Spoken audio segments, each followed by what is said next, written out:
不久前，在新加坡闭幕的香格里拉对话会期间，美日韩三国防长举行会谈，重点是让三边安全合作制度化。与此同时，美日韩防长联合声明还把矛头指向中国，再次抛出所谓反对单方面改变印太海域现状，重申台海和平稳定重要性，反对在南海非法海洋声索等陈词滥调。对此，中方表示强烈不满和坚决反对。在3号的外交部例行记者会上，发言人毛宁表示，美日韩借三边防长会和副外长对话，推进所谓印太战略，在台湾问题上说三道四，粗暴干涉中国内政，在涉海问题上再次对中国进行恶意攻击抹黑，蓄意挑拨中国与周边国家的关系，严重违背国际关系基本准则。中方坚决反对操弄集团政治，坚决反对任何挑起和激化矛盾、损害他国战略安全和利益的言行，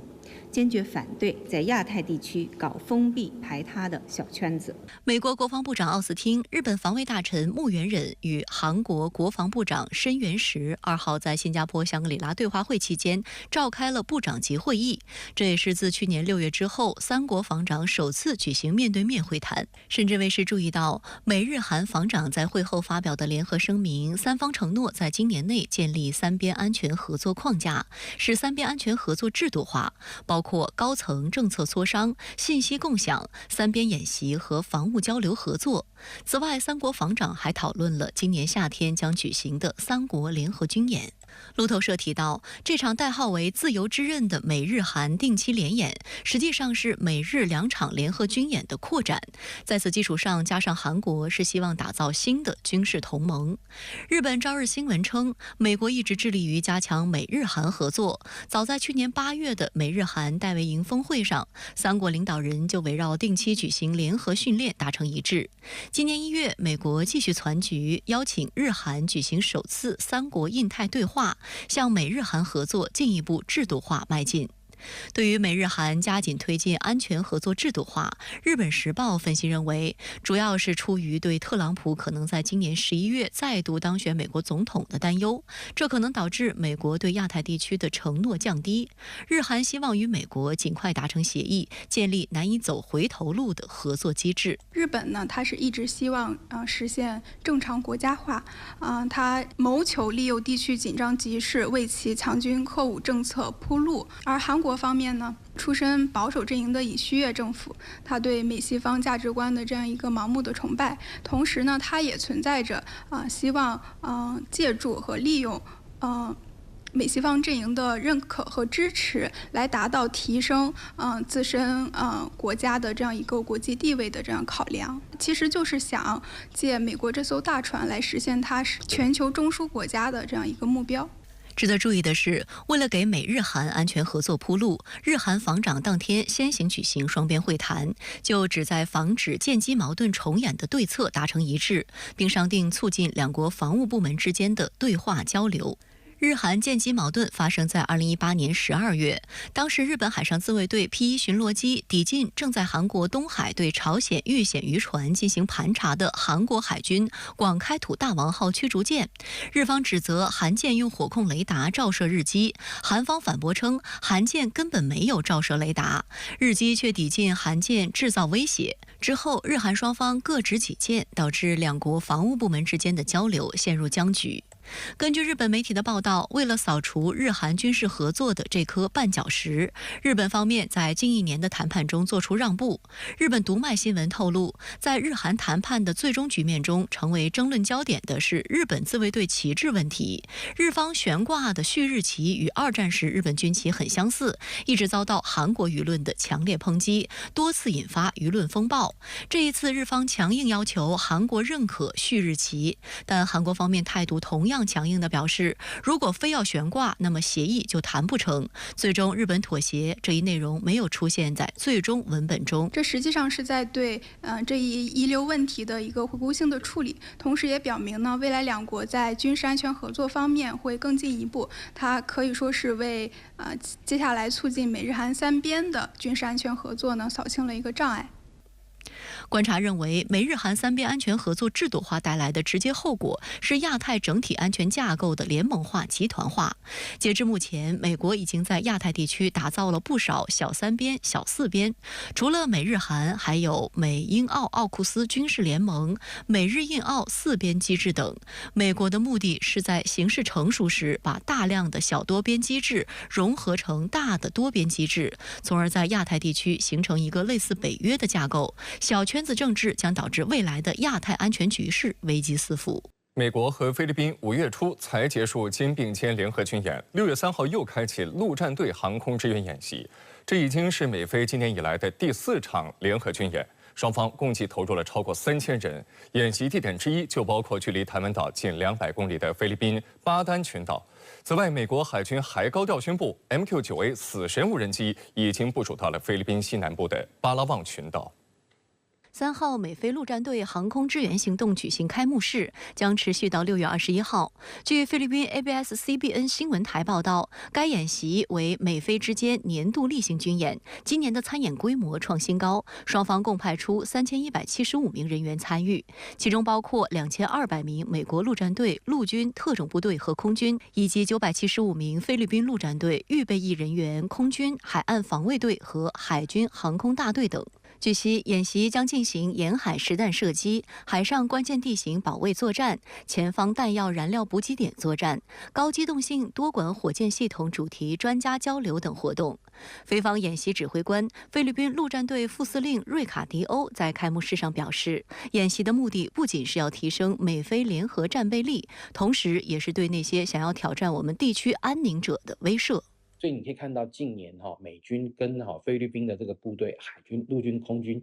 进行了这个全面向的合作的这种训练操演。那像这次的操演也不例外，它这次的操演主要包含这个步兵快速渗透突击，还有包含了这些防空单位或甚至于像这个如何呢快速这个火力置入的这些操演等等都在要显现出美国的这个陆战队呢，还有这个菲律宾的陆战队要能够协同进行操演作战。这次演习的地点同样引人关注，包括临近台湾的菲律宾巴丹群岛、北伊罗科斯省，以及中吕宋地区、马尼拉都会区和巴拉望省。其中，巴丹群岛是菲律宾最北端的一个群岛，距离台湾本岛仅约200公里。今年4月下旬到5月上旬举行的美菲肩并肩军演，也将巴丹群岛列入演习区域。在巴丹群岛举行的最大火力演习为美军海马斯火箭炮发射。海马斯是美国原武器之一，射程最远可达300公里，这意味着可覆盖台湾岛南部。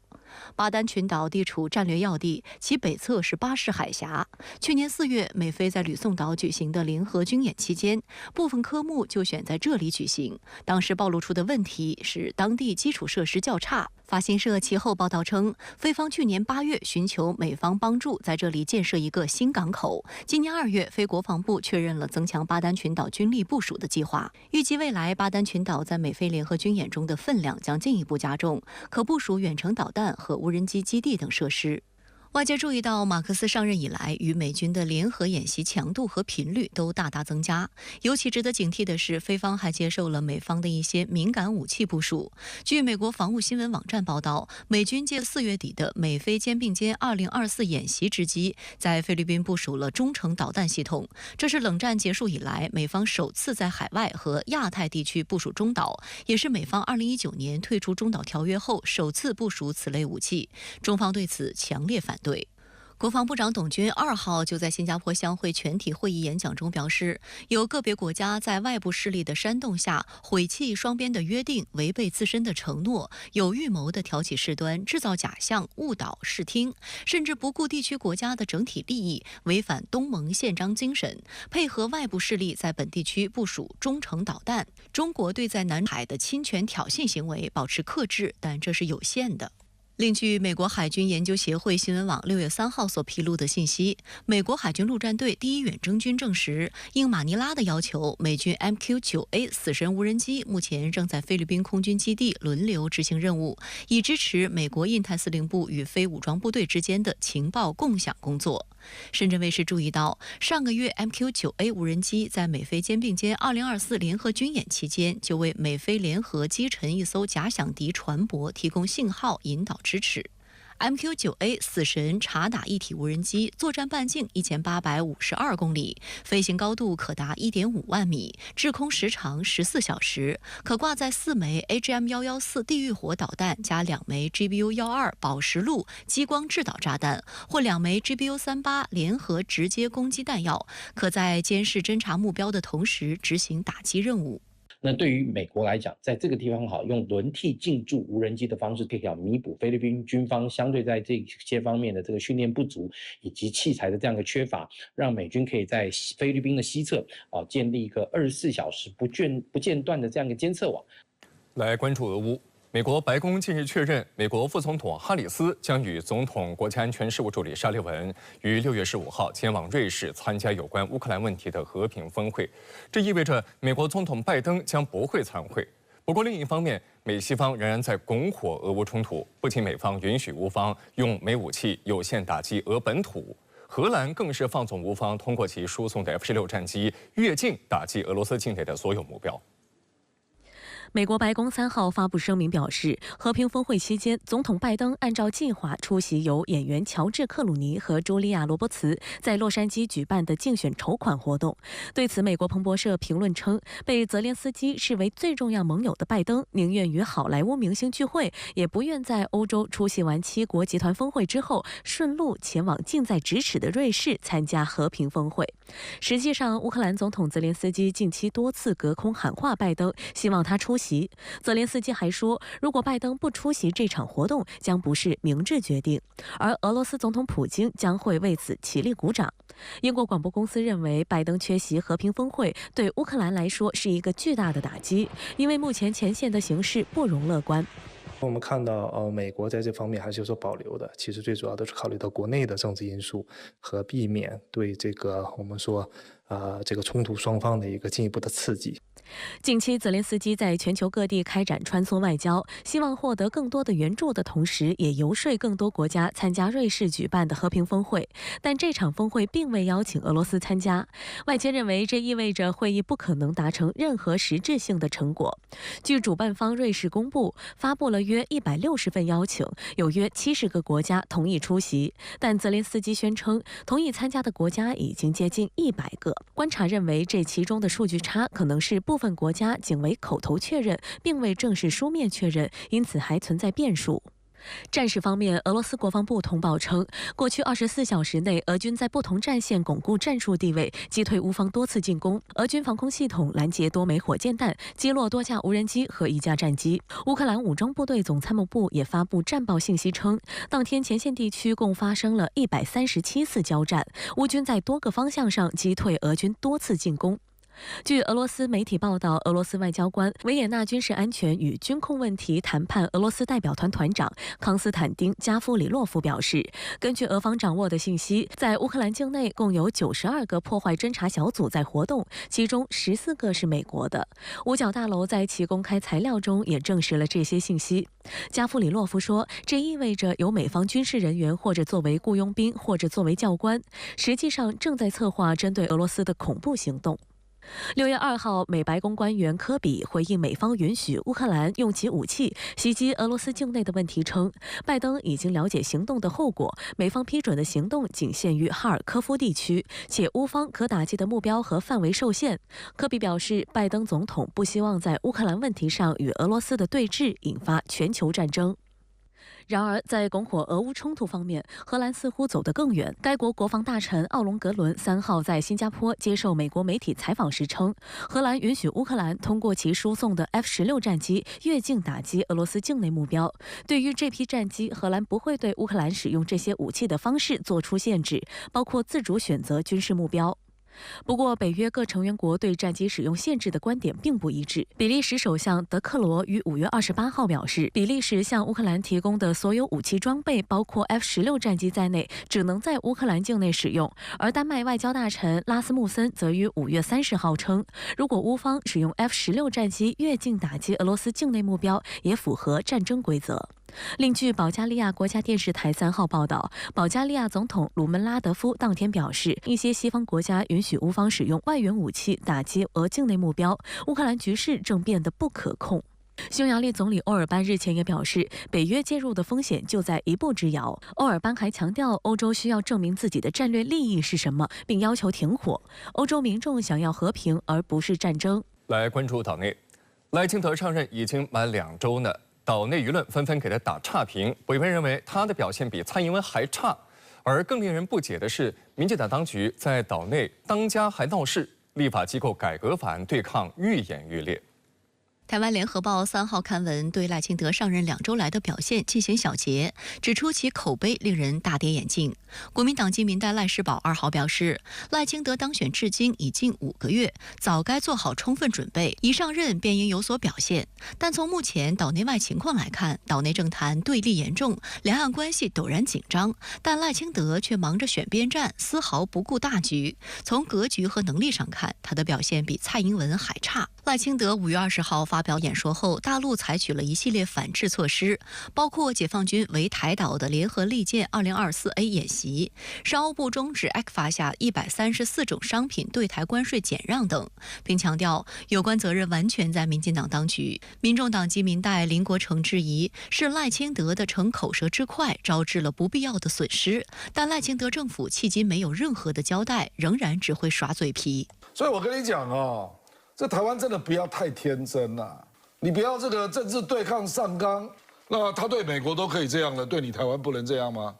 你如果讲你不是中华民族，台湾人不是中国人，那你就是等于跟14亿人对着干啊，那你不是把你的对手极大化吗？他不止把大陆的对手极大化，他还把台湾内部的对手极大化。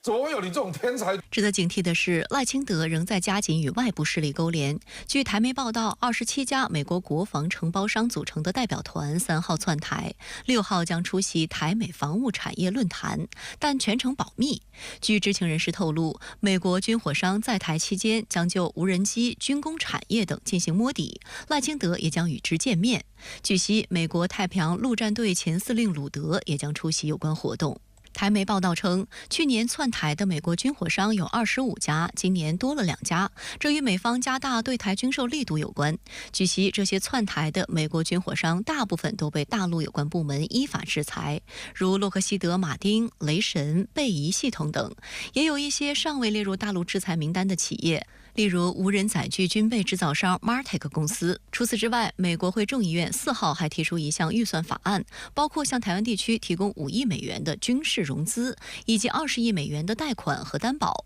旨在加强台湾在台海局势中的威慑力，可支撑台湾与大陆进行抗衡。那么这次这些军火商去台湾，我觉得他们的意图也很简单，就是想未来怎么样挣钱，把台海局势制造得非常非常紧张。只有这种情况下，他才能够捞更多的钱。岛内旅游业者此前期待赖清德会落实他在就职演说中提到的希望优先恢复两岸观光，但上台仅10天，民进党当局就宣布不解除6月1日起禁止组团赴中国大陆旅游的规定，令岛内旅游业界相当失望。希望他也能够把禁团令拿掉，这是一个枷锁，一个紧箍咒。那我们今天争取的只是一个我们生存基本应有的权益。现在只在告诉大家，如果有任何的冲突、有任何的危机的话，都是他们害的。通通都是中国大陆害的，跟我赖清德520的就职演说没有关系，跟我这个民党政府要进观光团组团到中国大陆去没有关系哦。现在只是在撇清责任，不是在解决问题。针对赖清德上任以来争议事件不断，岛内资深媒体人李艳秋2号在社交媒体发表长文，怒批赖清德如同斗鸡，用新两国论对抗大陆，但政策表现软弱无力，只敢斗蓝白阵营、斗民众。面对大陆狠话说尽，其实一筹莫展。他上任这2个星期以来，岛内被搞得民心动荡，真的不知道他到底要做什么。国民党籍民意代表罗志强称，赖清德如果采取极端手段拒绝公布法律，那就相当于要废掉立法权，其他党派就要揭竿起义了。民众党籍中央委员张凯军称，改革法案已经喊了快30年，民进党在之前还提出更多扩权修法提案，但此次因为是由蓝白主导，绿营就无脑反对，分明就是在激化蓝绿支持者的对立。国民党籍民代赖世宝称，法案通过后，民进党主导的行政部门提出要复议，总之民进党就是要转个弯换个道，让法案作废。他直言，赖清德当局如此发展，最终只会走进死胡同。香港一传媒创办人、反中乱港头目黎智英和旗下的3间公司涉嫌串谋勾结外国势力，违反香港国安法案的审讯已经持续了近90天，控方当庭播放了多段视频证据。而在原定3号的庭审之前，黎智英的律师声称他浑身颤抖，需要看医生，而押后。黎智英案庭审中，控方在庭上播放了不少他勾连外部势力的证据片段，其中包括美国智库所谓保卫民主基金会于2019年7月10日进行的访谈片段。黎智英在影片中明确表示，香港需要美国的支持，呼吁美国在谈判贸易协议时对中国使用道德权威，还承认自己在2019年7月8日会见了时任美国国务卿蓬佩奥、时任美国副总统彭斯及一些反华议员。控方表示，这样的证据还有很多。案件原定于3日在香港西九龙法院进行第87日审讯。由于黎智英方宣称身体不舒服，在吃了药之后仍浑身颤抖而押后。记者在现场看到黎智英出庭时精神状态正常，可自己行走，无需他人搀扶。控方续播黎智英被捕前的受访片段，以及从黎智英手机对话记录中剪取的视频。一段黎智英与美国智库组织阿克顿学院联合创办人罗伯特·希里科的线上对话显示，黎智英曾提及美国应利用疫情制裁中国，更称其为好做法。深圳卫视注意到，在5月27号的审讯中，控方播放了4条黎智英访谈节目的片段，嘉宾之一是末代港督彭定康。黎智英透露，他早年创立《一周刊》时认识彭定康，彭定康卸任后，两人一直保持联络。彭定康每次来港时，黎智英也会与其见面。两人在节目中煽动外国联手支持示威活动，以对抗和拖垮中国。控方公开资料显示，黎智英与美国的勾结缜密且复杂。通过其助手美国中情局前雇员建立起一条完整的美国政治人脉，还着手培养本地反中乱港势力，为其精心打造的国际线输送蓝潮人才，并且多次在公开场合呼吁美国制裁香港，煽动香港舆论风向。而在黎智英被捕之后，美方曾多次联合不同势力向特区政府施压，均遭到中央政府和香港特区政府的严词驳斥。值得注意的是，就在黎智英此次出庭之前几天，香港高等法院3名法官依法对涉香港国安法案人数最多的一宗案件进行判决，其中14人罪名成立，另有2名被告被裁定罪名不成立。香港特区政府律政司就此向法庭提出上诉申请，另有31名被告在审前认罪。虽然香港高等法院的判决完全合理合法，但美方再次企图干预香港司法，声称因应上述裁决，对负责执行香港国安法的内地及香港官员实施新签证限制。香港特区政府随即对此表示强烈不满及谴责，批评美国的做法全属卑劣政治操作，强调特区对任何恫吓干预措施嗤之以鼻，会坚定不移履行维护国家安全的责任。在6月3号的外交部例行记者会上，发言人毛宁表示，美方有关行径公然干涉中国内政，违反国际法和国际关系基本准则。他还强调，香港事务纯属中国内政，不容任何外部势力干预。我们敦促美方切实尊重中国主权和香港法治，恪守国际法和国际关系基本准则，不得以任何方式插手干涉香港事务。如果美方对中国中央政府和香港特區政府官員實施簽證限制，中方將堅決反制。我哋國家係對我哋嘅香港嘅法治係好重視嘅，咁亦都係對我哋嘅制度嘅叫做自主性啦，係會有保護嘅。咁所以我哋嘅制度被人哋侵害嘅時候，或者被人抹黑嘅時候，咁我哋國家都係作出相應嘅反應，呢個係好緊要。